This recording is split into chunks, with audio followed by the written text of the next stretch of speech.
बिस्मिल्लाहिर्रहमानिर्रहीम। आज का जो हमारा टॉपिक है जी ये है कैपिटल प्रॉफिट और रेवेन्यू प्रॉफिट्स में डिफरेंस को देखना।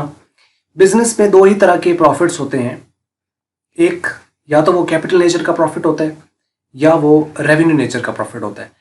एक प्रॉफिट ऐसा है जिसके लिए बिजनेस को इनफैक्ट एस्टेब्लिश किया गया है और एक वो प्रॉफिट है जो कि नॉन रिकरिंग है, बार बार इसने नहीं होना है, लेकिन ये है कि ये पर्पस नहीं है बिजनेस के एस्टेब्लिशमेंट का। बिजनेस इस प्रॉफिट को अर्न करने के लिए नहीं बनाया गया था, बिजनेस उस प्रॉफिट को अर्न करने के लिए बनाया गया था जो कि बार बार होना है, जो रेगुलर है।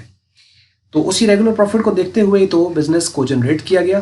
तो आइए हम देखते हैं कि वो कौन से प्रॉफिट्स हैं, किस तरीके से हम कैटेगराइज करते हैं उनको।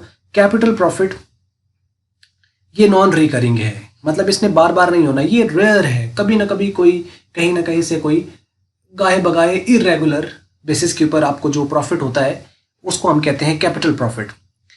Profit made from capital receipt is known as capital profit. हर तरह की कैपिटल रिसीट से भी ये प्रॉफिट नहीं होता, कुछ खास स्पेसिफिक कुछ कैपिटल रिसीट्स होती हैं जिससे हमें ये प्रॉफिट मिलता है। तो यानी जब हमें पैसा मिलेगा तो अगर आपने जो चीज़ उसके बदले में दी है, अगर वो दी गई चीज़ की जो वैल्यू है वो कम है और आपको उसके बदले में जो कैपिटल रिसीट आई है वो ज़्यादा है, तो वो जो डिफरेंस होगा वो आपका कैपिटल ही प्रॉफिट होगा, लेकिन हम उसको फिर रिजर्व में ले जाते हैं जिसको कैपिटल रिजर्व कहा जाता है और इसको लायबिलिटी साइड पे शो किया जाता है। यही वजह है कि कैपिटल जो प्रॉफिट्स होते हैं वो बैलेंस शीट पे लायबिलिटी साइड पे शो होते हैं। तो it is non recurring in nature, ये बार बार नहीं होगा, ये नॉन रिकरिंग है, गाहे बगाहे कभी साल में 2 साल 5 साल बाद में कोई अभी मिल सकता है। Earning capital profit is not the motive of business, यानी जो कैपिटल प्रॉफिट का कमाना ये बिजनेस का मोटिव नहीं है। बिजनेस इसलिए establish, this is not the reason of establishment of the business and this is not the reason of running the business. ये इसलिए नहीं बनाया गया कि आप अपने बिजनेस को रन करें, इसके लिए, इसको कमाने के लिए नहीं बनाया गया है, लेकिन ऑब्वियसली अगर ये है तो सही। तो it is shown on the liability side of the balance sheet. Balance sheet में लायबिलिटी साइड पर ये शो होता है under the name of the capital reserve. Example include profit on sale of asset. अब देखें, एसेट है तो asset बेचने के लिए तो नहीं होते, बल्कि हम तो कैटेगराइज ही ये करते हैं कि एसेट वो चीज़ है जो बेचने के लिए नहीं लिया जाता बल्कि उसको यूज करने के लिए लिया जाता है। दैट्स वाई कि हम उसको कैपिटल नेचर का कहते हैं। अगर उसको बेच ही देना हो तो फिर तो वो आपके पास क्या हो जाएगा, वो रेवेन्यू नेचर का हो जाएगा, क्योंकि उसका सेलिंग पर्पस के लिए आ गया। तो मीन्स कि जो आपका कैपिटल नेचर का जो आपके पास प्रॉफिट है ये एसेट के सेल करने से जो आएगा वो भी एक कैटेगरी बन सकती है। एनी हाउ कि जैसे सपोज कर लें कि आपने फर्नीचर ख़रीदा और बिजनेस में यूज़ होता रहा, अब उसकी वैल्यू ख़त्म हो चुकी है या आप उसको रिप्लेस करना चाहते हैं, तो अब आप चाहेंगे कि अब ये हमारे किसी काम का तो है नहीं, तो बजाय ऐसा ही पड़ा रहे क्योंकि इसने यूज़ तो होना नहीं। जब इसने यूज़ ही नहीं होना, जो इसका पर्पज़ था यूज़ होने का वो ही ख़त्म हो गया, तो अब इसका मतलब इसको सेल आउट कर दें। अब वो क्या होगा, डेप्रिशिएट होगा, डेप्रिसिएशन की जो वैल्यू होगी उसमें से लेस करेंगे, तो बाकी जो वैल्यू आती है उसे कहते हैं बुक वैल्यू। उस बुक वैल्यू को हम कंपेयर करेंगे अपनी कैपिटल रिसीट के साथ। कैपिटल रिसीट से मुराद है कि कितना उसके बदले में हमें पैसा रिसीव हुआ है।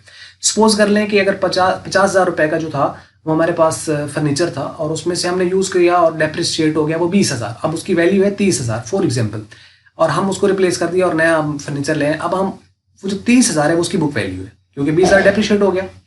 तो अब ये जो बुक वैल्यू है इसके बदले में अगर आपको पैसे ज़्यादा मिलते हैं, 30,000 इसकी बुक वैल्यू है, आपको पैसे मिल रहे हैं उसके सपोज कर लें 32,000, 2,000 रुपए ऊपर मिल रहे हैं। अब इसमें देखा जाए तो पैसे ज्यादा मिल रहे हैं, वैल्यू कम है, ये भी प्रॉफिट ही है, लेकिन ये जो 2,000 रुपए का जो गैप है, ये जो 2,000 रुपए प्रॉफिट है, ये वाला प्रॉफिट आपका कौन सा कहलाएगा, कैपिटल प्रॉफिट कहलाएगा।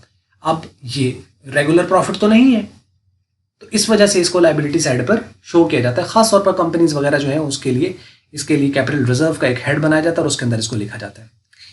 दूसरा प्रॉफिट आपको हो सकता है जैसे issuance of share at premium. अब जो शेयर है आपने प्रीमियम पर इशू कर दिया। अब ये जो शेयर्स होते हैं ना, जैसे कंपनी होती है तो अपने शेयर इशू करती है। शेयर जो है वो इशू कर सकते हैं वो जितनी उसकी मालियत है, जितनी शेयर्स के ऊपर लिखी होती है उसे कहते हैं पार वैल्यू, PAR पार। पार वैल्यू पे इशू हो सकता है, पार वैल्यू से ज़्यादा पे इशू हो सकता है, पार वैल्यू से कम पे भी इशू हो सकता है। इशू जब आप शेयर करेंगे वो पार पे भी हो सकता है, पार से ऊपर वैल्यू पे भी हो सकता है, पार से कम पे भी हो सकता है। अगर वो पार वैल्यू से ऊपर आपने इशू किया तो उसे हम कहते हैं शेयर का इशू करना प्रीमियम पर। सपोज कर लें शेयर की वैल्यू थी 10 रुपए और आपने उसको 11 रुपए का बेचा। अभी जो ऊपर 1 रुपए आपने एक्स्ट्रा चार्ज किया, हालांकि उसकी वैल्यू तो 10 रुपए है शेयर की, आप उसको 11 रुपए का बेच रहे हो, तो अब ये जो ऊपर आप एक्स्ट्रा 1 रुपया एक शेयर पर ले रहे हो ये आपका प्रॉफिट ही तो है, लेकिन ये प्रॉफिट आपका रेगुलर नहीं है, या आपने बिजनेस एक्टिविटीज के जरिए से आपने नहीं कमाया, जैसे कि सेल्स के जरिए से हम कमाते हैं, तो ये प्रॉफिट आपका कैपिटल प्रॉफिट कहलाएगा। तो उसके बाद है issuance of debenture at premium. हाँ, अगर डिबेंचर आपने प्रीमियम पर इशू कर दिया है, मतलब अब डिबेंचर होता है उसकी भी एक वैल्यू होती है, अब आपने अगर उसको उसकी वैल्यू से ज़्यादा पे आपने इशू कर दिया है, मीन्स कि आपने पैसे जो है उससे ज़्यादा ले लिए, नेक्स्ट पर्सन जिसको आपने डिबेंचर दिया है उसको तो आपने पेमेंट रिटर्न करनी है। सपोज अगर 100 रुपये का एक डिबेंचर है तो आपने उसको देना 100 रुपये, लेकिन आपने उसको कहा भैया 110 रुपये आप जो है हम अभी तो हम आपसे लोन ले रहे हैं 100 रुपये का, लेकिन जब आप ये डिबेंचर जो है वो आप हमें रिटर्न करोगे, मीन्स कि हम 110 रुपये आपसे ले रहे हैं, जब हम आपको रिटर्न करेंगे तो 100 रुपये रिटर्न करेंगे। ये हो जाएगा issuance of debenture at premium. तो यानी प्रीमियम पर जो है वो इशू डिबेंचर जो है वो इशू हो सकता है। रिडम्पशन जो है एक होती है, रिडम्पशन का एक और कॉन्सेप्ट है। जो प्रीमियम में होता है ना डिबेंचर, ये कभी प्रीमियम पे रिडीम नहीं होता, रिडीम ये प्रीमियम पर नहीं होगा, लेकिन इशू हो सकता है। तो इशुएंस अगर आप प्रीमियम पर करेंगे डिबेंचर की या आप शेयर्स की, तो ये सारी की सारी, या अब आप एसेट को बेचेंगे प्रॉफिट पर, तो वो आपका कैपिटल प्रॉफिट होगा। इसके ऊपर बड़ी डिटेल लंबी चौड़ी उसको छेड़ेंगे ज़रा तो बहुत निकल जाएगा आगे। हाँ, अलबत्ता आईको पार्ट 2 के अंदर इसके ऊपर पूरे पूरे लेक्चर्स मौजूद हैं, वहाँ से आप इसको देख सकते हैं। पूरा जॉइंट स्टॉक कंपनी का एक चैप्टर मौजूद है। तो एनी हाउ समय लग गया होगा कैपिटल प्रॉफिट, उसके बाद रेवेन्यू प्रॉफिट। ये रेगुलर प्रॉफिट है जो कि आम जिसके लिए बिजनेस बनाया गया है। Profit made from revenue receipt is known as revenue profit.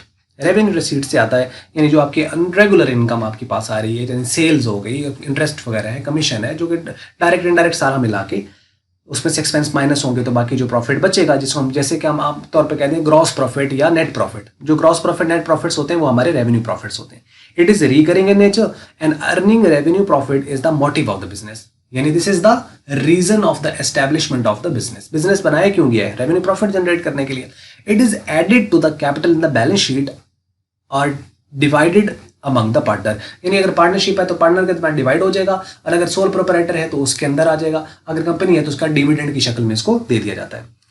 Example include the gross profit जो कि ट्रेडिंग अकाउंट से आता है, या नेट प्रॉफिट जो कि प्रॉफिट एंड लॉस अकाउंट से आता है। तो ये सारे के सारे आपके रेवेन्यू प्रॉफिट्स हैं।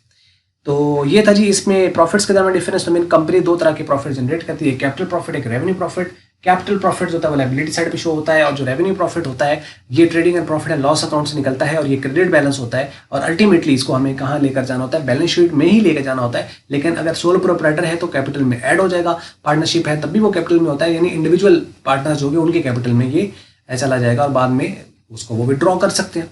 तो कंपनी होगी तो उसको वो डिविडेंड की शक्ल में डिस्ट्रीब्यूट किया जाता है। बस ये थी वीडियो। अगर आपको मल्टीपीडिया की ये वीडियो अच्छी लगी तो उसको आप लाइक कर लें, शेयर कर लें दूसरों के साथ। अगर आपको अच्छी नहीं लगी तो उसको आप फिर डिसलाइक कर दें, और वीडियो देखने का हमेशा की तरह आपका बहुत बहुत शुक्रिया।